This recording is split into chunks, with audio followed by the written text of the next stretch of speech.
My god, what a fantastic love story. Blooming Love is everything that you want from a new gen romance manga. A bi-weekly in Shonen Jump Plus, we find Shintaro and Kyoko, two high schoolers from very different worlds who end up falling for each other. This is a premise exceedingly common in romance manga, but Kawada is a writer with some experience under their belt when it comes to unexpected delivery. Shintaro is an artsy boy with a bit of a soft, sensitive side. Kyoko is a somewhat brash, somewhat cold craftsman who's good with her hands. Meeting up after school, these two quickly grow attached and fall for each other. The early chapters of Blooming Love establish the main duo as a couple, unlike many other romance manga, and explores how their relationship changes during the end of high school going into post-secondary. Shintaro wants to continue his art journey and gets into a program at his preferred university.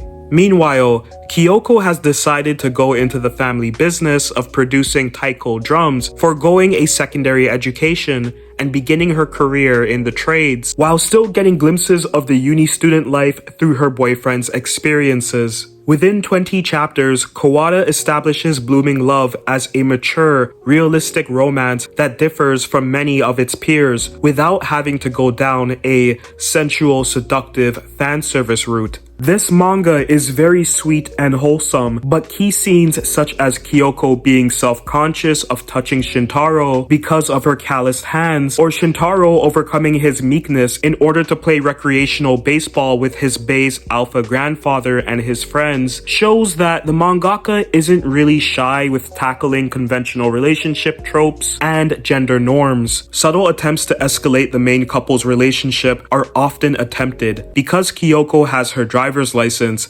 she's able to venture out in the company van for work purposes or her own interest. This is a noticeable misdirection that I really enjoyed. Many high school female leads don't drive. By giving Kyoko a means of transportation, it not only gives her more agency than other characters, but it also stretches out the story and relationship in many ways. The overnight stay trope doesn't feel forced here because Kyoko drives the couple out for a bit of fun and ultimately deals with the ramifications of being on the road with your partner when disaster strikes. Her independence continues to shine through when she gossips with her gal pal Himari, and when she's forthcoming with Shintaro's family about her feelings towards their son. It's so refreshing to have a feminine, yet assertive and intelligent female lead in a shonen romance. I wish there were more characters like this back in my day. Shintaro isn't my favorite character. Like I said, he's a bit reserved, but what I do like about him is that he really does like Kyoko, and he's very forward with her. I don't think he's trying to jump in bed with her anytime soon, but he definitely loves having a girlfriend. He presents her as a girlfriend, and even when there's distance between them because of school and work, he's not being like those other guys where he's whiny and wondering if his girl's off with some other dude. He just buckles down, does his own thing, and when the time is right, he goes back to his bae. A lot of his character growth right now is focused on his relationship with art. Shintaro is very critical of his work, but he is working towards getting better. He even came into an opportunity where he's doing work for a sweets maker, despite having just received a cutting critique from his professor. As a creative myself, you're going to get criticized for your work, and even if you do get used to it after a while, it still does sting. So I can relate to Shintaro in that way. But I really also like the fact that he doesn't let it get him down. He wants to continuously improve with his work, even if people don't like it, or if he has some form of writer's block, basically, where he can't create what he really wants to, or he's not able to utilize his skills to the best of his abilities. I'm looking forward to seeing how Shintaro develops not only as a partner, but also an artist. Speaking of art, I like the art of Blooming Love. It's cute, right to the point, very curvy in aesthetic. It's not the best, to be honest. But that being said, I do like the fashion and overall aesthetic of the city. Shintaro looks like a male character, whatever.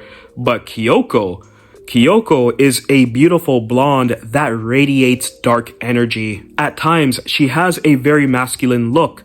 Maybe it's her oft-worn ponytail, her thick eyebrows, or lack of bazonkas. Perhaps her stylish casual fits. I don't know. But she tends to illuminate the pages when her hair is down. Also, I think she's the only blonde chick in the series.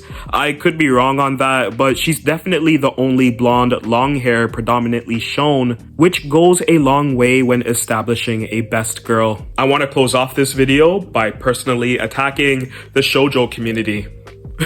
Where y'all at? How come you can't produce good romance series like what I'm seeing in Shonen Jump Plus? Seriously, what's going on, Margaret? Ribbon? Over the last few years, Shonen Jump Plus has been producing some of the finest romance manga that the medium has seen in decades. You and I are polar opposites. At Summer's End, Kiruru Kill Me, Please Come Back, and Marriage Toxin provide fresh outlooks on modern dating and relationships while telling fun, accessible stories that can appeal to anyone. Sure, these titles can be tropey at times, but there's nothing wrong with embracing tropes so long as you land the execution. Shoujo mangaka used to be unparalleled in this regard, but now? Open up anything in the aforementioned magazines. Will you find a manga with just as good, if not better storytelling than BL? Let's face it, manga is competitive. If you want to be published in the mainstream mags, expect a lot of scrutiny. If you want to play it safe, sure, no problem. But if you take risks with your stories, draw well, establish new ground, your efforts will be recognized and rewarded. I wish there was a current romance shoujo that was as daring as Blooming Love has been so far. Oh well, what are you gonna do? I am in my romance era right now. Maybe I need a new girl or something, I don't know. 8 out of 10. This manga is totally worth the read.